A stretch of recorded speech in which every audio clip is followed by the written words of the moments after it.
Hi, hello, welcome back to i-TUTOR NCERT series. In today's class, we will be discussing Class 11 Geography NCERT, India Physical Environment, Chapter 2, Structure and Physiography. Current estimation shows that the Earth is approximately 460 million years old. Over these long years, it has undergone many changes brought about primarily by the endogenic and exogenic forces. Okay, so there are two types of forces or two kinds of forces, that is endogenic, which are happen inside the Earth, and exogenic forces which are happened outside the Earth. These forces have played a significant role in giving shape to various surface and subsurface features of the Earth. So these forces, that is the endogenic and exogenic forces, these forces act as a significant role in giving shape to various surface and the subsurface features of the Earth.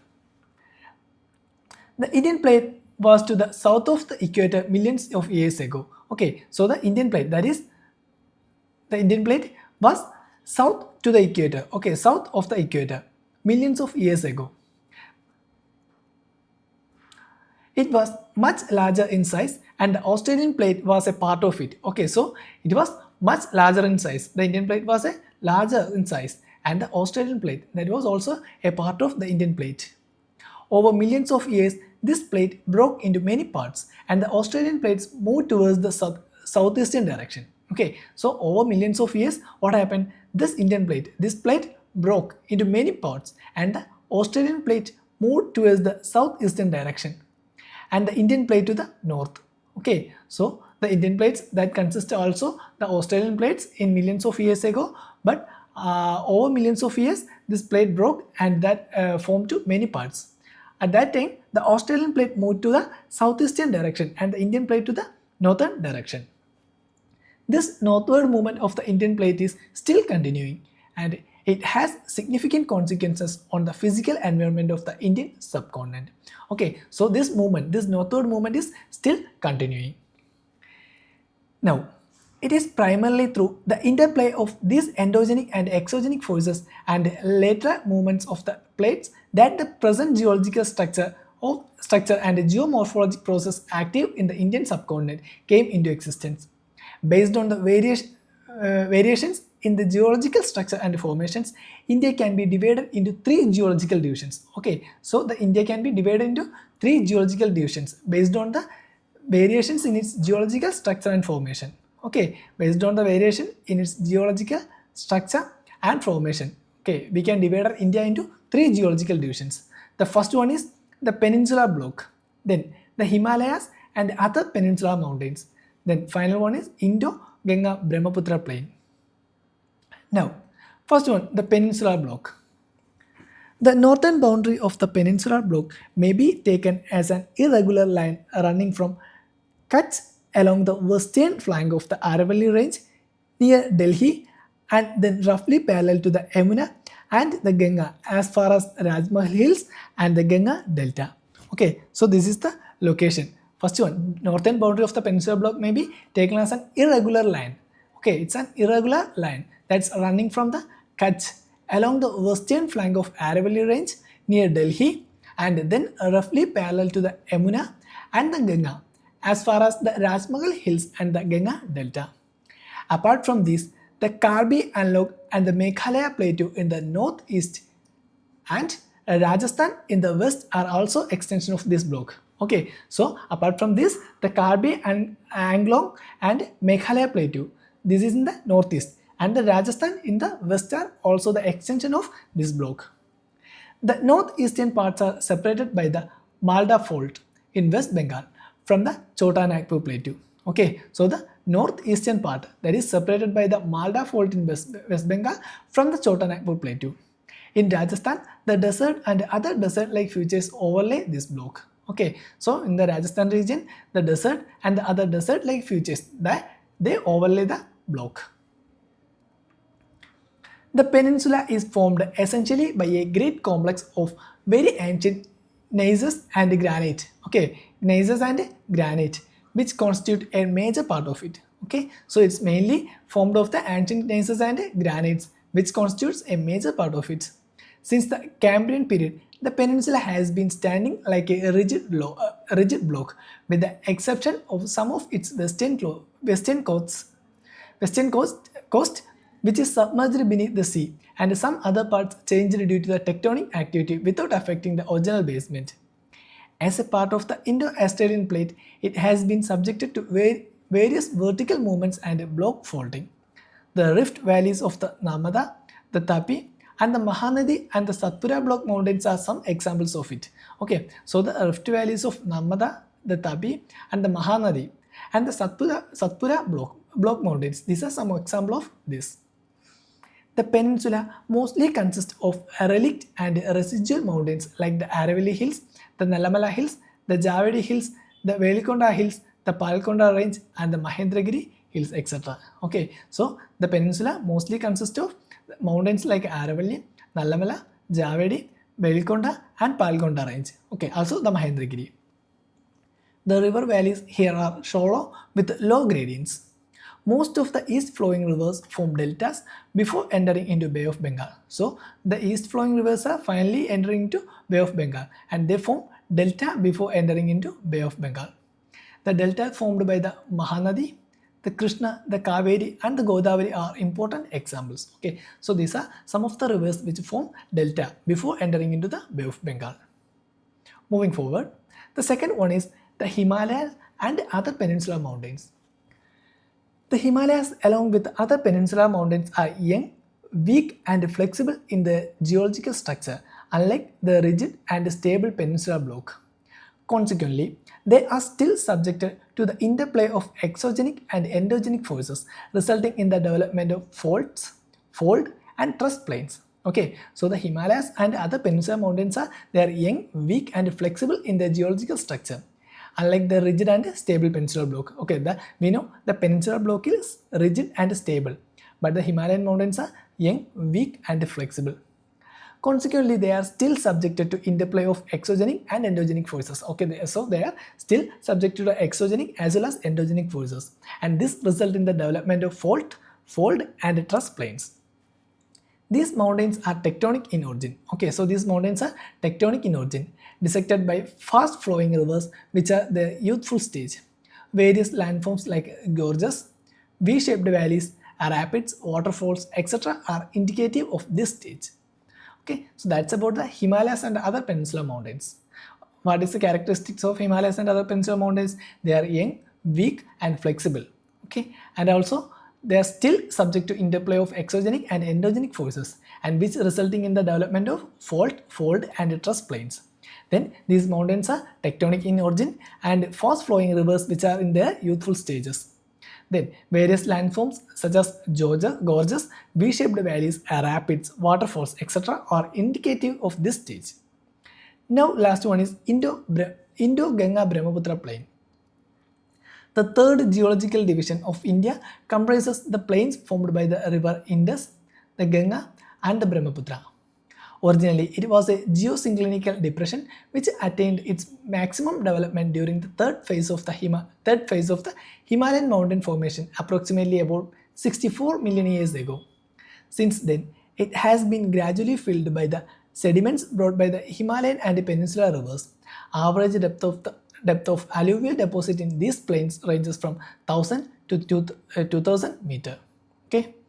It is evident from the above discussion that there are significant variations among different regions of India in terms of the geological structure, which has far-reaching impact upon other related aspects. Variations in the physiography and relief are important among these. The relief and physiography of India has been greatly influenced by the geological and geomorphological process active in this Indian subcontinent. Okay, so the relief and the physiography, these are mainly influenced by the geological and the geomorphological process which are active in the Indian subcontinent. Now, physiography of India. The physiography of an area is the outcome of structure, process, and stage of development. The land of India is characterized by great diversity in its physical features. The north has a vast expanse of rugged topography. Okay, we know the north has a rugged topography consisting of a series of mountain ranges with varied peaks, beautiful valleys, and deep gorges. The south consists of stable tableland with highly dissected plateaus, denuded rocks, and a developed series of scarps. In between these two lies the vast North Indian plain. Okay, so that is about the physiography. Now, based on these macro variations, India can be divided into the following physiographic divisions. Okay, that is mainly the 6 types. First one, the northern and northeastern mountains, then the northern plain, the peninsular plateau, the Indian desert, the coastal plains, and the islands. Okay, so these are the classification, or these are the division of India, or division of the physiographic division of India on the macro variations. So first one, the north and northeastern mountains. The north and the northeastern mountains consist of Himalayas and the northeastern hills. Okay, so they consist of first one Himalayas and the northeastern hills. The Himalayas consist of a series of parallel mountain ranges. Some of the important ranges are the Greater Himalayan Range, which includes the Great Himalayas and the Trans-Himalayan Range, the Middle Himalayas and the Shivalik.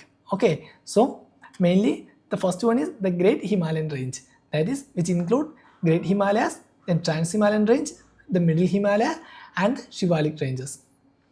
The general orientation of these ranges is from northwest to the southeast direction. In the northwestern part of India, okay, so this is in the northwestern part of India, okay. Himalayas in the Darjeeling and Sikkim regions lies in the east-west direction, while the Arunachal Pradesh, they are from southwest to the northwest direction. Okay, so in Darjeeling and Sikkim region, the Himalayas lies in east-west direction, but while in Arunachal Pradesh, they are from southwest to the northwest direction. In Nagaland, Manipur and Mizoram, they are in the north-south direction. Okay, so in Nagaland, Manipur and Mizoram, they are mainly seen in the north-south direction.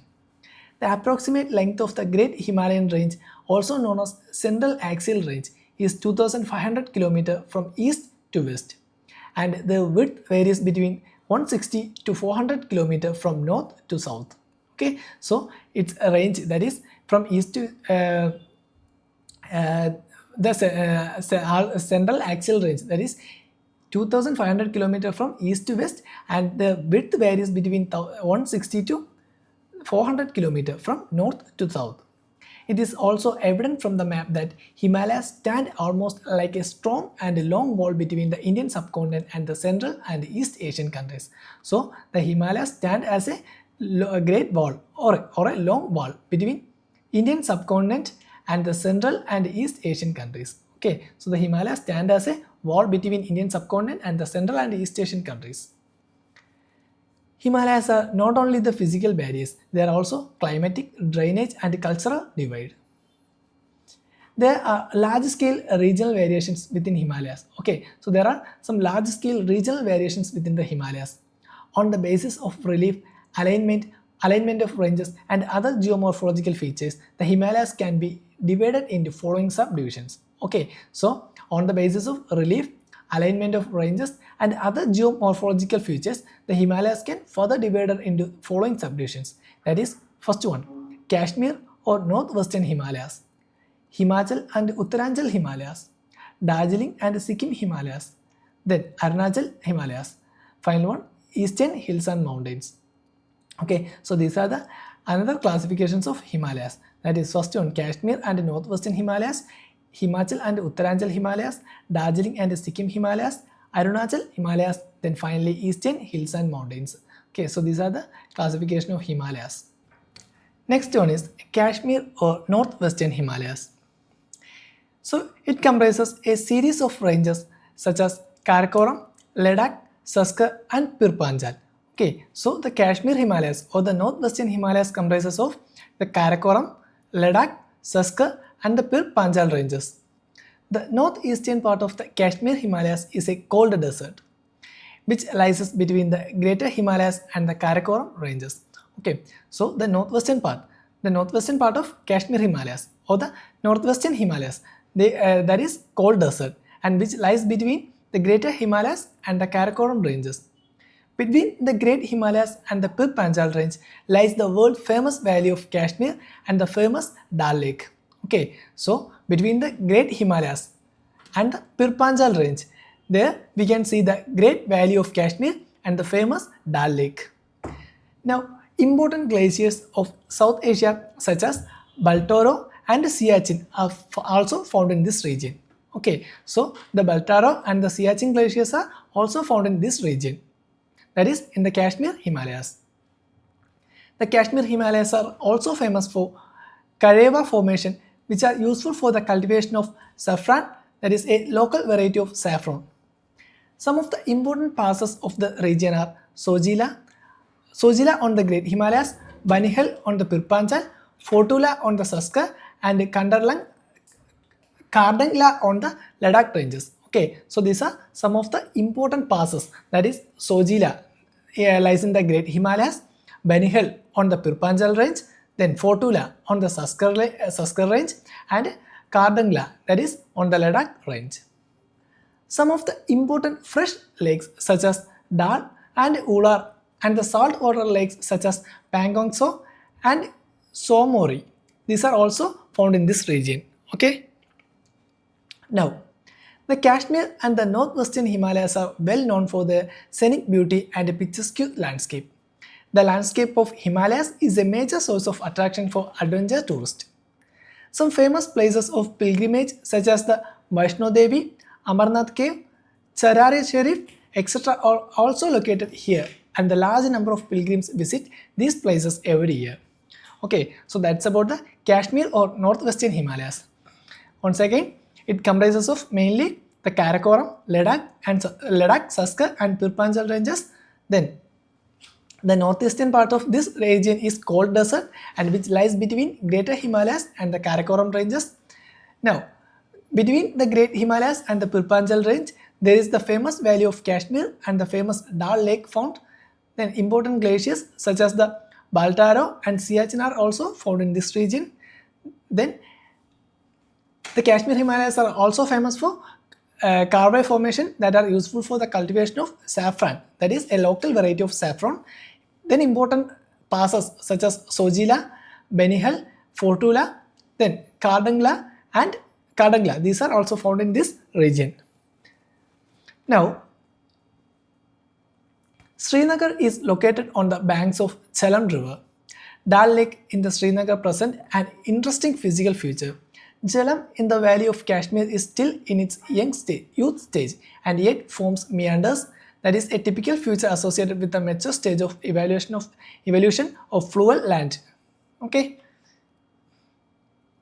The southernmost part of this region consists of longitudinal valleys such as dunes. Jammu Dune and Pathankot Dunes are some of the examples. Okay, so the southernmost part of this region, they consist longitudinal valleys. These longitudinal valleys are known as dunes. Jammu Dune and Pathankot Dunes are some of the examples. Now, next one is the Himachal and Uttaranchal Himalayas. This part lies approximately between the Ravi in the west and Kali. Kali is a tributary of river Gagra. So, lies approximately between the Ravi in the west and Kali in the east. It is drained by two major river systems, that is Indus and the Ganga. Tributaries of the Indus including river Ravi, Bias and Satluj, and the tributaries of Ganga flowing through this region include Yamuna and the Gagra. Okay, so the tributaries of Indus, that is river Ravi, Bias and the Satluj, and the tributaries of Ganga, that is Yamuna and Gagra. These rivers are flowing through this region. The northernmost part of Himachal Himalayas is extension of Ladakh cold desert. Okay, so the northernmost part of this region is the extension of Ladakh cold desert, which lies in the Spiti subdivision of the district Lahul and Spiti. All the three ranges of Himalayas are prominent in this section also. These are the Great Himalayan Range, the Lesser Himalayas, that is locally known as Dalodar in Himachal Pradesh and Nag Tiba in Uttaranchal, and finally the Shivalik range. Okay, so all three ranges of Himalaya, that is the Great Himalayas, Lesser Himalayas and Shivalik, these ranges from north to south. Okay, they extend from the north to the south. In this section of Lesser Himalayas, the altitude between 1000 to 2000 meters specially attracted to the British colonial administration and subsequently some of the important hill stations such as Dharamshala, Mussoorie, Shimla, Kaosani, and the cantonment towns and health resorts such as Shimla, Mussoorie, Kasuli, Almora, Lansdowne, and Ranikhet, etc. were developed in this region. Okay, so these are some important places or important health resorts found in this region or the Himachal region. The two distinguishing features of this region from the point of view of physiography are the Shivalik and the dune formation. Some important dunes located in this region are Chandigarh Kalka Dune, Nalagarh Dune, Dara Dune, Harike Dune, and Kota Dune. So these are some of the important dunes present in this region. Dara Dune is the largest of all the dunes with an approximate length of 35 to 45 km and a width of 22 to 25 km. In the Great Himalayan Range, the valleys are mostly inhabited by the Bhotias. Okay, so in the Great Himalayan Range, the valley is mainly inhabited by the Bhotias. The Bhotias are a nomadic group. Okay, yeah, these are nomadic groups who migrate bugils, that is the summer grasslands in the higher reaches during summer months and return to the valleys during the winters. Okay, so they migrate to the migrate to this place during the summer and return to the valley during the winter. The famous Valley of Flowers is also situated in this region. The places of pilgrimage such as the Gangotri, Yamunotri, Kedarnath, Badrinath, and Hemkund Sahib, they are also situated in this part. The region is also known to 5 famous Prayag rivers. Okay, 5 famous Prayags, that is river confluences. Now, the Darjeeling and Sikkim Himalayas. They are flanked by Nepal Himalayas in the west and Bhutan Himalayas in the east. Okay, so they are flanked by they are in the east side, in the west side there can be see Nepal Himalayas, and in the east there is Bhutan Himalayas. It is relatively small but is the most significant part of the Himalayas. Known for its fast flowing rivers such as Teesta, it is the region of high mountain peaks like Kanchenjunga and deep valleys. Okay, so we can see the fast flowing rivers such as Teesta and the high mountain peaks like Kanchenjunga in this place or in this Himalayas. The higher reaches of this region are inhabited by Lepcha tribes, while the southern part, particularly the Darjeeling Himalayas, had a mixed population of Nepalis, Bengalis, and tribal from central India. Okay, so the higher reaches are mainly inhabited by the Lepcha tribes, but at the same time, the southern part, particularly in the Darjeeling Himalayas, there is a mixed population of Nepalis, Bengalis, and the tribals from central India. The British, taking advantage of physical conditions such as moderate slope, thick soil cover, and high organic content, well distributed rainfall throughout the year, and mild winters, introduced tea plantation in this region. As compared to other sections of Himalayas, these along with the Arunachal Himalayas are conspicuous by the absence of Shivalik formation. In places of Shivaliks, here the Dewar formation are important, which have also been used for the development of tea gardens. Sikkim and the Darjeeling Himalayas are known for their scenic beauty and rich flora and fauna, particularly various types of orchids. Okay, so in Sikkim and the Darjeeling Himalayan region, we can see the rich flora and fauna, especially various types of orchids. Now, the Arunachal Himalayas. These extend from the east of Bhutan Himalayas up to Dipu Pass in the east. The general direction of the mountain ranges is from southwest to northeast. Okay, so the direction is from southwest to the northeast. Some of the important mountain peaks of the region are Kangtu and the Namcha Barwa. These ranges are dissected by fast flowing rivers from the north to the south, forming deep gorges. Brahmaputra flows through a deep gorge after crossing Namcha Barwa. Some of the important rivers are the Kemeng, Subansiri, the Dihang, Dibang, and the Lohit. So these are the important rivers seen in these places, that is Kemang, Subansiri, the Dihang, and Dibang, then Lohit. These are perennial with a high rate of fall, thus having the highest hydroelectric power potential in the country. Okay, so these rivers are perennial rivers. So they have water all the years and having highest hydroelectric hydroelectric power potential in the country. Now, an important aspect of the Arunachal Himalayas is the numerous ethnic tribal community inhabiting in this area. Okay, so in the Arunachal Himalayas, we can find numerous ethnic tribal communities. Some of the prominent ones from west to east are Monpa, Dafla, Abor, Mishmi, Nishi, and the Nagas. Okay, so these are the important tribal groups found in the Arunachal Himalayas. That is Monpa, Dafla, Abor, Mishmi, Nishi, and the Nagas. Most of these communities practices jamming. It is known as the shifting or slash and burn cultivation. Okay, so we know the jamming cultivation, that is known as shifting cultivation or the slash and burn cultivation. They practiced these types of cultivations. This region is rich in biodiversity, which has been preserved by the indigenous community. Due to rugged topography, the inter-valley transportation linkages are nominal. Hence, most of the interactions are carried through the Deor region along the Arunachal-Assam border. Okay. Now, the eastern hills and mountains.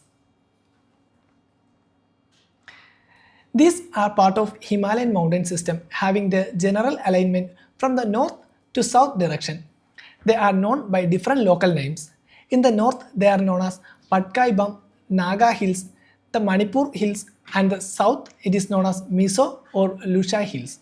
Okay, so the eastern hills are known in different names by different local names. In north, they are known as Patkai-Bum, Naga Hills, the Manipur Hills, and in the southern region, it is known as Mizo or Lushai Hills.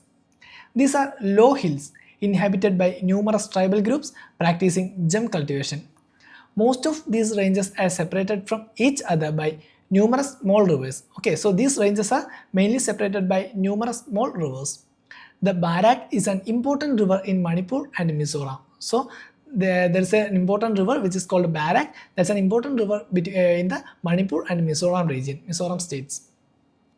The physiography of Manipur is unique by the presence of a large lake known as Loktak, that is at the center, surrounded by mountains from all sides. Okay, so what is the specialty of the Loktak lake?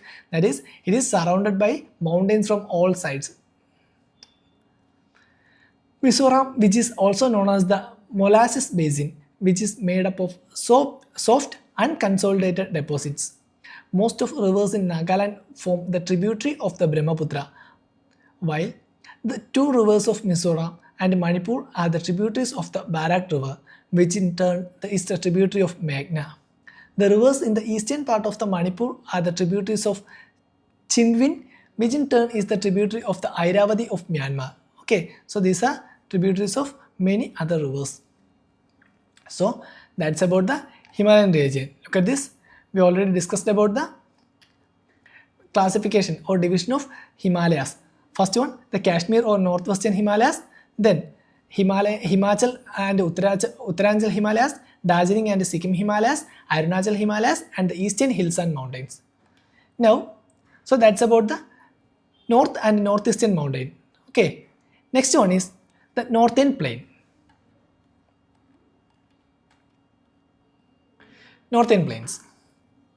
The northern plains are formed by the alluvial deposits brought by the rivers. Okay, so how the northern plains are formed? They are formed by the alluvial deposit brought by the rivers, that is mainly Indus, Ganga, and the Brahmaputra. Okay, so these rivers carry the alluvial deposit and which forms the northern plains. These plains extended approximately 3,200 km from the east to west.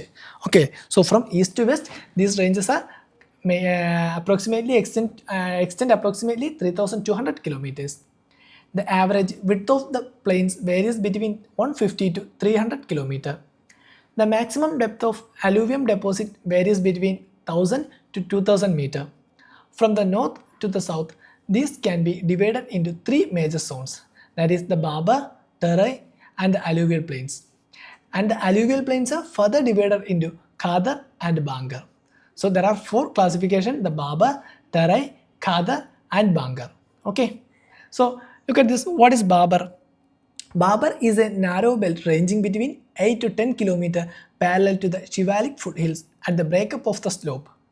As a result, As a result of this, the streams and rivers coming from the mountain deposit heavy materials of rocks and boulders at the times disappear in this zone.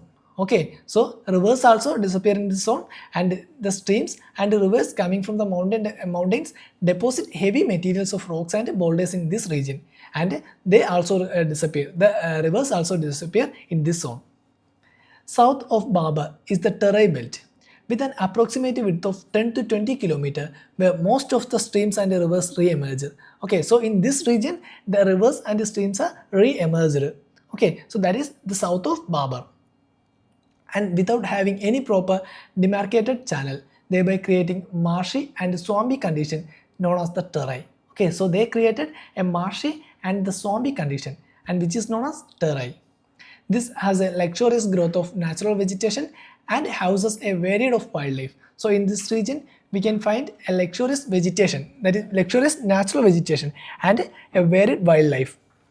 Then the south of Terai is a belt consisting of old and new alluvial deposit. This is known as Bangar. Okay, the old alluvial is known as Bangar and the new alluvial is known as Khadar. Okay, so the south of Terai, a belt consisting of old and new alluvial deposits. They are known as Bangar and Khadar respectively.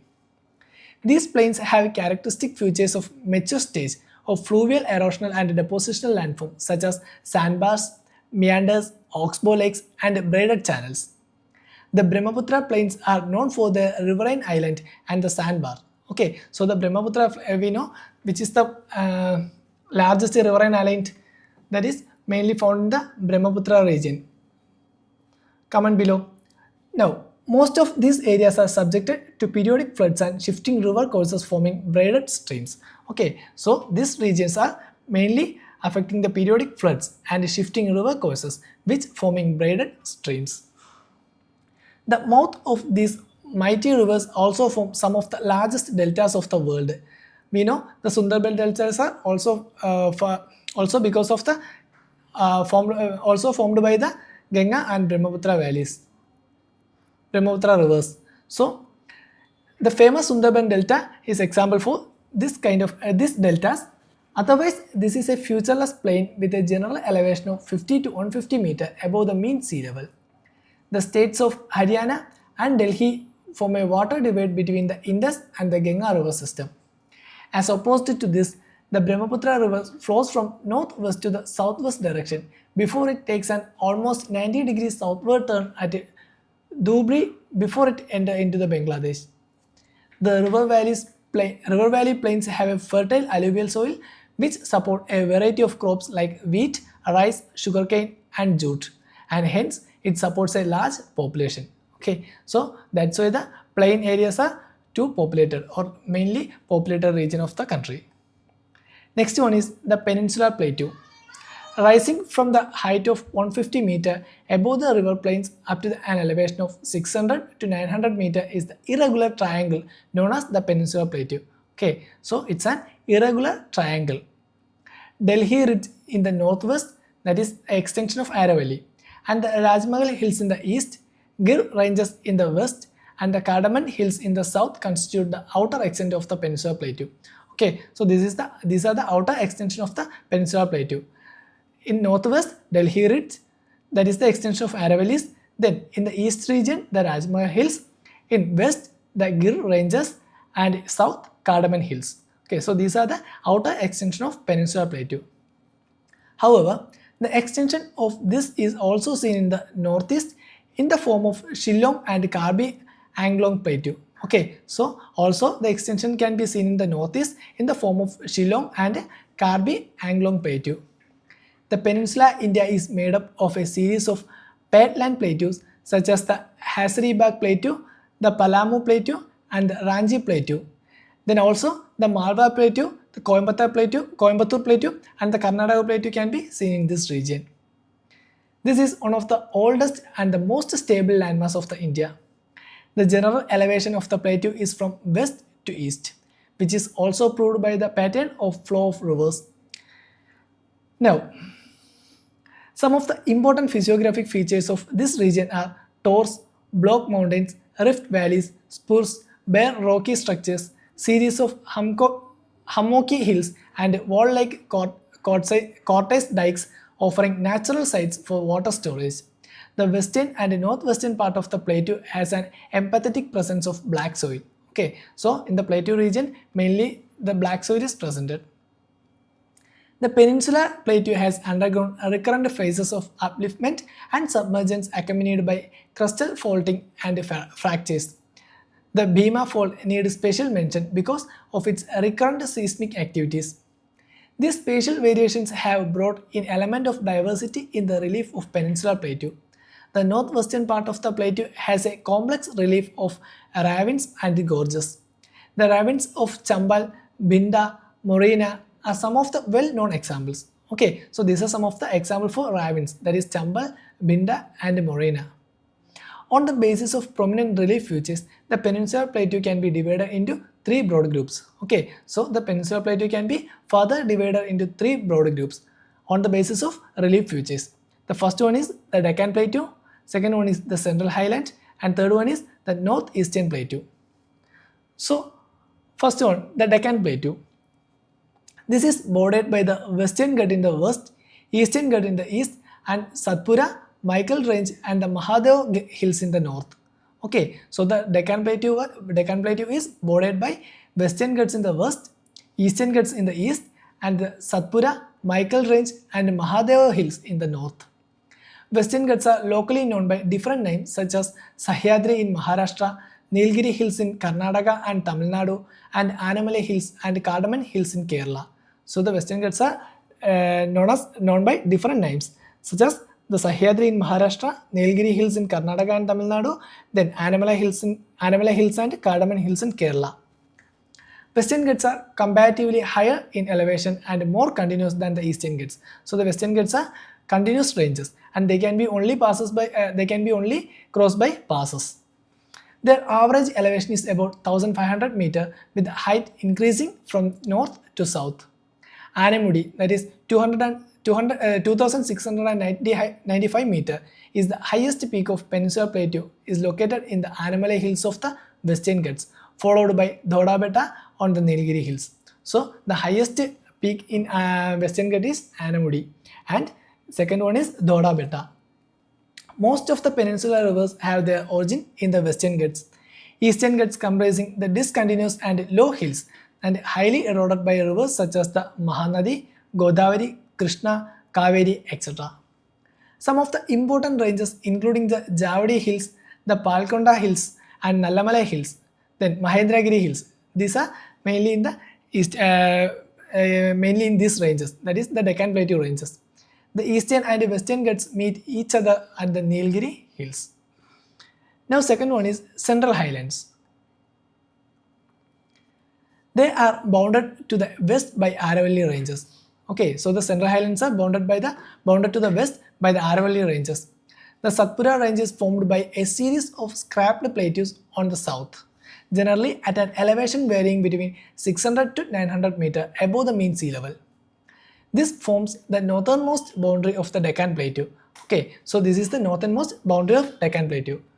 Okay, mainly in the west they are bounded by Aravalli Range. Then the Satpura Range is formed by a series of scrapped plateau. This is on the south. Then the elevation is between 600 to 900 meter above the mean sea level. Then this forms the northernmost boundary. Now, it is a classic example of the relict mountain which are highly denuded and form discontinuous ranges.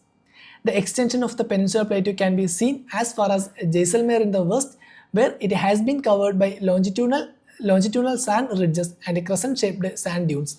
These are called bergens. Okay, so the Peninsular Plateau extension, the extension of Peninsular Plateau can be seen as far as the Jaisalmer in the west, and where it is covered by longitudinal sand ridges and crescent-shaped sand dunes. These crescent-shaped sand dunes are called bergens. This region has undergone metamorphic process in its geological history, which can be corroborated by the presence of metamorphic rocks such as marble, slate, gneiss, etc. The general elevation of the Central Highlands ranges between 700 to 1000 meter above the mean sea level and its slope towards the north and northeastern direction. Most of the tributaries of the river Yamuna have their origin in the Vindhyan and Kaimur ranges. Banas is the only significant tributary of the river Chambal that originated from Aravalli in the west. An eastern extension of the central highland is formed by Rajmahal Hills, to the south of which lies a large reserves of mineral resources in the Chota Nagpur Plateau. Okay, so the eastern extension of central highland is mainly formed by the Rajmahal Hills, and to the south of this which lies a large reserve of mineral resources, that is in the Chota Nagpur Plateau. Now the third one is the northeastern plateau. In fact, it is an extension of the main peninsular plateau. It is believed that due to the force exerted by the northwestward movement of Indian plate at the time of Himalayan origin, a huge fault was created between the Rajmahal Hills and the Meghalaya plateau. Later, this depression got filled up by the deposition activities of numerous rivers. Today, the Meghalaya and the Karbi Anlog Plateau stand detached from the main peninsula block. The Meghalaya Plateau is further subdivided into three, that is the Garo Hills, the Khasi Hills and Jaintia Hills, named after the tribal groups inhabited on this region. Okay, so they are named because of the tribal groups inhabiting in this region. So the Meghalaya Plateau Meghalaya Plateau is further divided into three. First one, the Garo Hills, then Khasi Hills and Jaintia Hills. An extension of this is also seen in the Karbi Anglong Hills of Assam. Similar to the Chota Nagpur Plateau, the Meghalaya Plateau is also rich in mineral resources such as coal, iron ore, sillimanite, limestone and uranium. Okay, so these are some of the important minerals found in this region, that is in the Meghalaya Plateau. This area receives maximum rainfall from the southwest monsoon. As a result, Meghalaya Plateau has a highly eroded surface. Cherrapunji displays a bare rocky surface devoid of any permanent vegetation cover. Now moving forward, next one is the Indian Desert. To the northwest of the Aravalli Hills lies the Great Indian Desert. Okay, so to the northwest of the Aravalli Hills there is the Great Indian Desert. It is a land of undulating topography dotted with longitudinal dunes and birchens. This region receives a low rainfall below 150 mm per year. Hence, it has arid climate with low vegetation cover. So the desert region is arid climate and it have low vegetation cover. It is because of these characteristic features that this is known as the Marusthali. Okay, it is believed that during the Mesozoic era, this region was under the sea. This can be corroborated by the evidence available at wood fossils park at Akal and marine deposits around the Bramsar near Jaisalmer. The approximate age of the wood fossil is estimated to be 180 million years. Though the underlying rock structures of the desert is an extension of the peninsular plateau, yet due to extreme arid condition, its surface features have been carved by physical weathering and wind actions. Some of the well-pronounced desert land features present here are mushroom rocks, shifting dunes and oases, mostly in the southern part. Okay. On the basis of orientation, the desert can be divided into two parts. The northern part is sloping towards Sindh and the southern towards the Ran of Kutch. Okay, so the northern part is sloping towards the Sindh region and the southern part towards the Ran of Kutch. Most of the rivers in this region are ephemeral. That is, the Luni river flowing in the southern part of the desert is of some significance. Okay, so Luni is the important river which is flowing to the southern part. Low precipitation and high evaporation makes it water deficit region. There are some streams which disappear after flowing from some distance and present a typical case of inland drainage by joining a lake or playa. The lakes and the playas have brackish water which is the main source of obtaining salt. Okay, so this is an important source of obtaining salt. Now, the coastal plain. India has a long coastline. On the basis of the location and the active geomorphological process, it can be broadly divided into two, the western coastal plains and the eastern coastal plains. Okay, so if you consider this as India, this is the western coastal plain. Okay, this area is the western coastal plain and this is the eastern coastal plain. In the west, we can find the Arabian Sea and here we can find the Bay of Bengal. and this is the Indian Ocean region.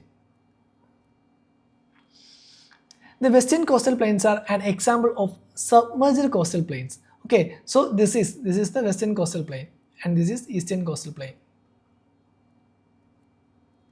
So the western coastal plains are example of submerged coastal plains. It is believed that the city of Dwaraka, which was once a part of the Indian mainland situated along the west coast, is submerged under the water. Because of this submergence, it is a narrow belt and provide natural conditions for the development of ports and harbors.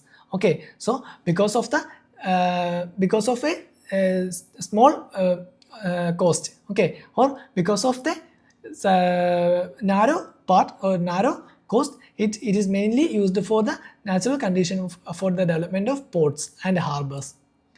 The Kandla, Masagaon, Jayalem Port, Navas Sheva, Marmagao, Mangalore, Cochin, etc. are some of the important natural ports located along the west coast. Okay, so these are the important ports located in the west coast. Extending from the Gujarat coast in the north to the Kerala coast in the south, the western coast may be divided into following divisions. The first division is the Kutch and Kathiawar coast in Gujarat, the Konkan coast in Maharashtra, Goan coast and Malabar coast in Karnataka and Kerala respectively. Okay, so mainly the Kutch and Kathiawar coast in Gujarat, Konkan coast in Maharashtra, Goan coast in Karnataka and the Malabar coast in Kerala. So these are the divisions of western coast. The western coastal plains are narrow in the middle and get broader towards the north and south. Okay, so these are narrow in the middle and broader towards the north and south. The rivers flowing through this coastal plain do not form any delta. The Malabar coast has got certain distinguishing features like the kayals. The kayals are known as backwaters and which are used for fishing, inland navigation and also due to its special attraction of tourists. Every year, the famous Nehru Trophy Vollankalli, that is a boat race, it's held in the Punnamada Kayal in Kerala. Now, next one is Eastern Coastal Plain. As compared to the Western Coastal Plain, the Eastern Coastal Plain is broader and is an example of an emergent coast. Okay, so we discussed about the Western Coastal Plains. They are narrow coastal plains and they are example of submerged coastal plains. But as compared to the Western Coastal Plain, the Eastern Coastal Plains are broader and it's an example of emergent coast. There are well-developed deltas here. We know the Western Coastal Plains do not form any delta, but in the Eastern Coastal Plains there are well-developed deltas formed by the rivers flowing eastward into the Bay of Bengal. These include the deltas of Mahanadi, the Godavari, the Krishna and the Kaveri. Because of its emergent nature, it has less number of ports and harbors. Okay, mainly the Western Coastal Plains have many ports such as Kandla, Jayalem, Marmagao, Mangalore, Cochin, etc. But the Eastern Coastal Plains have less ports and harbors. The continental shelf extends up to 500 kilometers into the sea, which make it difficult for the development of good ports and harbors. Now, the final one is the islands. There are two major island groups in India, one in Bay of Bengal and the other in Arabian Sea. The Bay of Bengal island groups consist of about 572 islands. These are situated roughly between the 6° north and 14° north, then 92° east and 94° east. The two principal group of islands including the Ritchie archipelago and the Labyrinth Island. The entire group of islands is divided into two broad categories, that is the Andaman in the north and the Nicobar in the south. Okay, so the Bay of Bengal consists of two islands, mainly the Andaman in north and the Nicobar in the south. They are separated by a water body which is called 10° channel. So the Andaman in north and the Nicobar in the south is separated by a water body which is called a 10° channel. It is believed that these islands are an elevated portion of submarine mountains. However, some smaller islands are volcanic in origin. The Barren Island, that is the only active volcano in India, is situated in the Nicobar Islands. Okay, so the Barren Island is the only active volcano in India and which is situated in the Nicobar Island. The coastal line has some coral deposits and beautiful beaches. These islands receive conventional rainfall and have an equatorial type of vegetation. Okay, so they have an equatorial type of vegetation. Now, the second one is the islands of Arabian Sea, that is Lakshadweep and Minikoi. These are scattered between 8 degree north and 12 degree north, then 71 degree east and 74 degree east longitude. These islands are located at a distance of 280 km and 480 km of the Kerala coast. The entire island group is built of coral deposits. So, the Lakshadweep island is built of coral deposits. There are approximately 36 islands of which 11 are inhabited. Okay. Minikoi is the largest island with an area of 453 square kilometer. The entire group of island is broadly divided by 11 degree channel. North of which is the Amni Island and the south of the Kannore Island. The islands of the archipelago have strong beaches consisting of unconsolidated pebbles, shingles, cobbles and boulders. Okay. So that's about the chapter. If you have any doubts, you can comment below. For more videos, do like, share, subscribe.